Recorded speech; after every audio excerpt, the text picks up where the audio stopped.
3 million Americans leave their churches every year. A lot of them never look back, but a lot of others find themselves missing something about it. Some even bounce back, holding their nose over the things that drove them out so they can get the benefits they missed.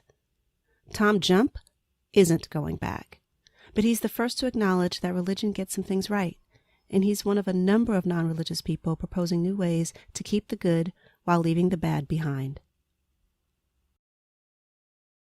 I'm lonely. I have been for pretty much my entire life, and it has been the most challenging problem to try and overcome. I'm also a very analytic type of person.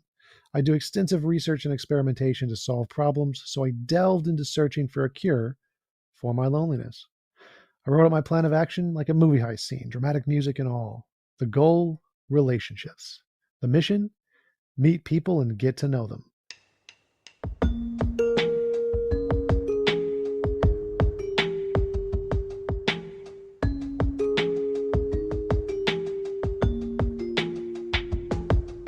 A shiver of terror shoots down my spine as I even contemplate such a thing. As a serial introvert, I have never had close human connections in my life. I was diagnosed with a form of autism, so emotional connection is awkward at best. I easily insult people without realizing it, and I have an extremely specific special interest, which is the only thing in the world that interests me: being in a relationship.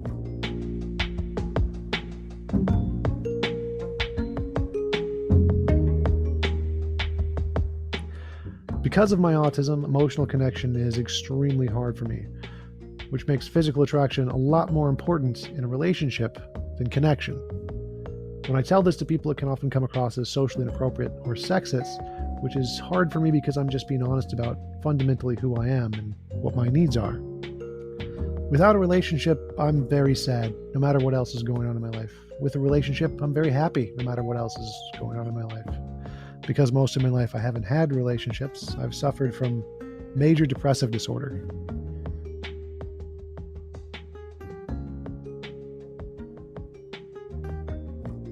When I was in a happy relationship, that cured me of my depression. So it's not an exaggeration to say that these kinds of relationships are the foundation of my happiness. But being incredibly introverted, meeting women, especially those who I'm attracted to, is extremely difficult for me. It's safe to say I would prefer a literal den of lions over a den of other humans who I'm trying to get to know. Meeting people and getting to know them is a skill set I did not have. But I'm a learn to swim by jumping in the deep end kind of a person, so I just started going to every social event that I could. Bars, meetups, social groups. But given how I didn't have the skills to start conversations or communicate with people, and I was trying to do so while under intense emotional pain, I just sank to the bottom of the proverbial pool every time.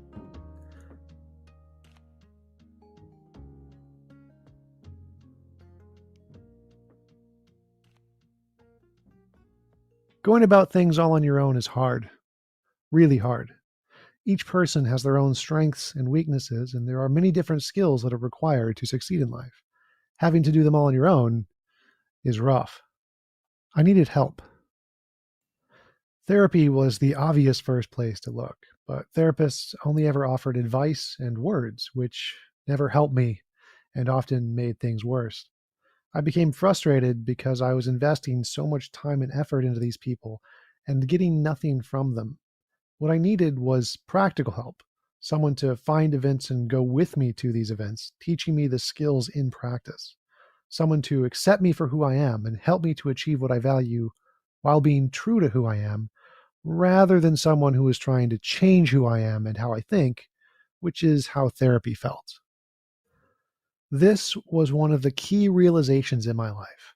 To really overcome loneliness, you need people with a diverse skill set who can make up for your weaknesses and who are willing to give practical help rather than just theoretical help. Normally, people refer to these mysterious entities as friends. Unfortunately, it wasn't till around age 25 when I had this realization and recognized the true value of friends for the first time in my life. That realization helped me to know what the next stage of my goal is, but it also seemed to have the same going out and meeting people problem. Around the same time, I had started researching philosophy as another avenue to try and cure my loneliness, and I felt pretty confident about my aptitude for it. I ended up emailing local philosophy professors to chat about it, and several of whom invited me to meet them over coffee. Talking to people in person and in public was my greatest fear at this point, but I reluctantly agreed. And over the course of these conversations, I realized coffee shops are far more tolerable locations than bars and large social gatherings. And talking about philosophy, while not my special interest, was far more tolerable than any other subject I had spoken with others about. Because these caused me far less emotional pain, I was able to take the initiative and invite several other professors out to coffee and chat about philosophy. Even though this was completely counter to my nature, it helped me to realize the next key lesson in overcoming loneliness. You need a place to feel comfortable and accepted, where you can engage with others.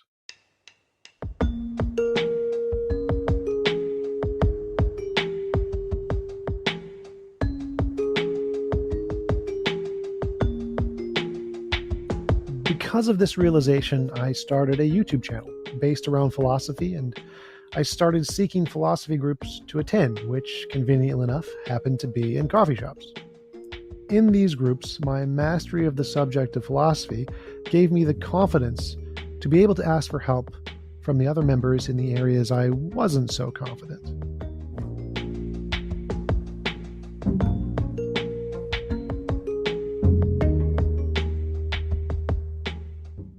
I was quickly able to make my first few friends who gave me real practical help by going to bars and to the mall with me, and they helped me to develop the social skills that I had been missing my entire life.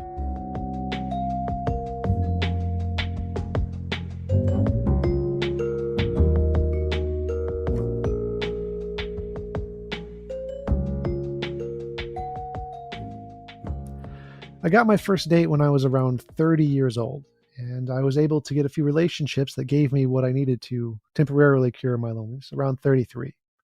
While not permanent, being free of loneliness for about a year gave me the ability to look back on the progress I had made and have hope for the future.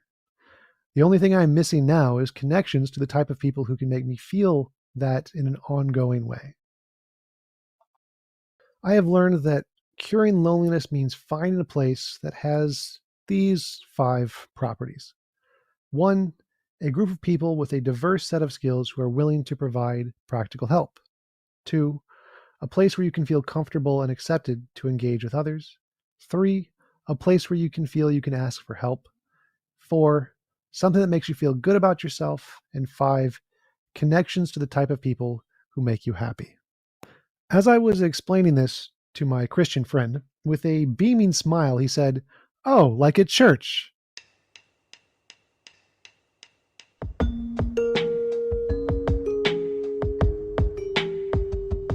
My lips puckered like I just swallowed a raw lime, and my eyes squinted as if looking into the sun. A church. The phrase church had a very negative connotation for me.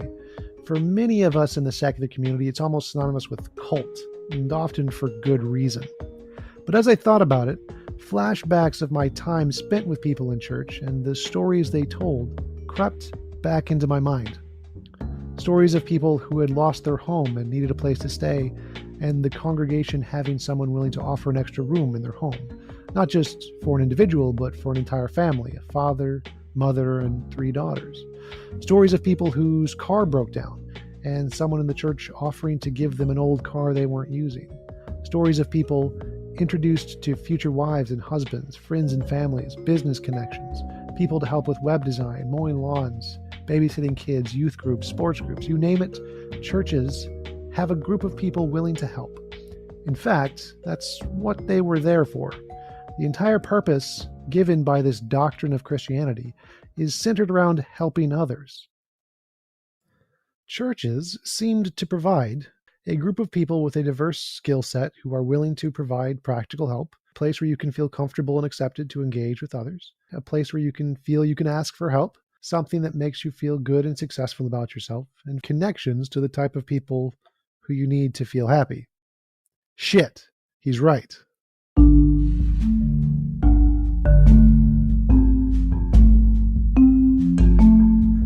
While there are many horror stories about church, which in many ways do resemble cults, there are also millions of everyday people who use them to build communities and help with exactly what I was looking for, and much more. Community seems to be the most important thing about religion. Churches are so successful at building communities. If you want to meet people, to be in a relationship, or to build friendships with, to go to parties with, it's pretty easy in a church. Just go there and join one of the bazillion groups they have, meet 30 people, and they'll mostly be really welcoming. Come up to you, talk to you, invite you to do things, and introduce you to others in the community. Instantaneously, you're connected to these huge communities everywhere in the state of every kind of group you could possibly want. But in the atheist community, that's completely gone. It's so hard to find a community like that in local atheist groups that you can just go up to and they'll be willing to just introduce you to whatever is going on in the community and be willing to immediately help you with giving you the connections to find what it is that you really need.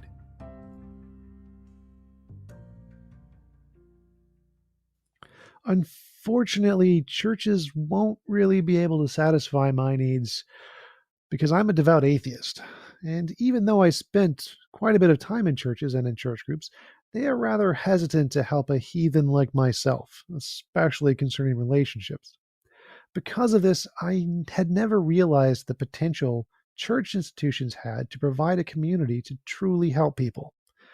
But the more I thought about it, the more I realized that I wish I had such an institution throughout my childhood, but geared towards real life issues rather than fairy tales and dogmas. A place where I could be honest about what my emotional needs are and have people there to help me achieve them. There are many communities of people who church institutions do not provide help for. Those whose needs disagree with the dogma of the religion, which is the LGBT community, as well as atheists seeking relationships, such as myself. Having realized this, it is my dream to create an institution, call it an atheist church, a church designed around providing these necessary steps to help people overcome not only loneliness, but whatever ails them, including helping those whose religious churches neglect. We would need a doctrine of some kind for this church, and the doctrine would be designed to be focused around helping others, like a vision for humanity, similar to heaven, but without the dying part being a prerequisite. The doctrine, if you can call it that, would be that the best of all possible worlds is one which it is impossible to force anyone to do anything that they don't consent to doing. The goal of the atheist church would be to get as close to that world as possible. And the best way to do that pragmatically is to lower the cost of living as much as possible for as many as possible. This doctrine also works as a conversation starter between members to help introverts feel more comfortable to have something to socialize about, similar to how the Christian doctrine does the same in churches. Churches have the added advantage of a base of members who give regular donations to support the organization. Secular communities find a harder time with that, mostly because there's a lot less of us. So, in order to help build this kind of community, we would need an alternative revenue source, one that would also help with the mission of the organization and give us a focus. It's hard to think of a more tangible, fundamental human need than a home. Throwing our energy into creating safe, clean places to live for as many as possible would provide the focus and resources for this fledgling organization. I suggest purchasing an apartment building and keeping the rent as low as possible for the tenants. The Noaa Impact Fund in Minnesota does something similar, which would give us a successful model to build on. This promotes the mission of lowering the cost of living for as many as possible, as much as possible, while also providing a stable income to fund the organization's activities, such as debates, lectures, conversations between prominent social influencers, TED Talk style talks, volleyball, cookouts, and volunteering community service events. We could also host national secular conferences. Too many secular efforts focus on the intellectual without thinking much about the social. I love the intellectual part, the debates and the lectures, but that's not what got me started on this project. It was loneliness, the need for connection. I know I'm one of the millions of secular individuals feeling this need.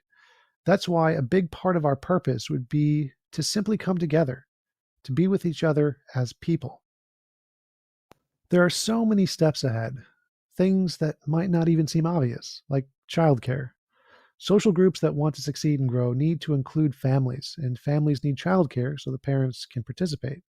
A number of secular communities are already doing this successfully, like the Ethical Society of St. Louis. I hope to also be able to provide community benefits akin to those that churches provide, such as social support and community building. If you are in a church community and are in need, they usually have members who offer daycare, child support, co op homeschooling, temp housing, used cars, temp jobs, as well as opportunities to meet people, such as youth groups, get togethers, big social networking events, make friends, relationships, and people to build life with. It's the kind of indirect support that comes from a community of people who care about each other.